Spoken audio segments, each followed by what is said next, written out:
hvad hedder du så? Jeg hedder Tony, og jeg er fra Frederikshavn. Du er fra Frederikshavn, ja. Er du født i Danmark? Ja.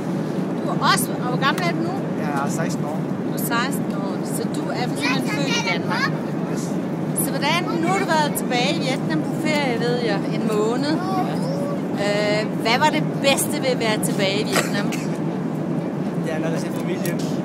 Ja.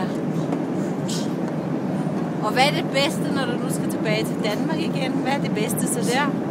Det er godt at se vennerne igen. Det er at se vennerne. Men jeg har savnet dem. Ja.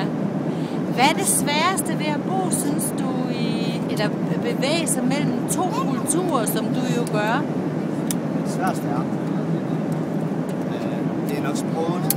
Sproget? Ja. Når du kommer til Danmark, det er nemt nok, men det er, når du skal tilbage til Vietnam, det er lidt svært. Ja, fordi dit vietnamesiske ikke er så godt. Hvad så oplever du så, når du er der den måned, at det bliver bedre? Jo, man vender sig til at høre de forskellige mennesker snakker. Ja.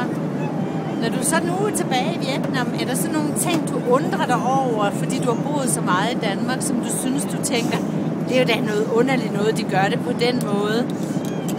Nej, jeg er begyndt at vende mig til den kultur, der noget. Ja, du er begyndt at vende dig til det. Hvad var det, der var svært at vende sig til? Ja, der kan være så mange mennesker, og lidt trafik der.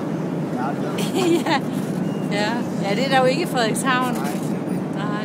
Hvad klasse går du i? Jeg skal til at gå i 2G på gymnasiet. 2G på gymnasiet, ja.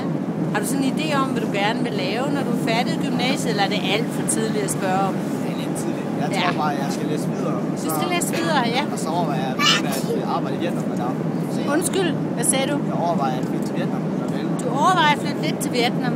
Ja, i hvert fald i en periode, eller for altid. Det må tiden jo vise, ikke? Ja. Tak skal du have.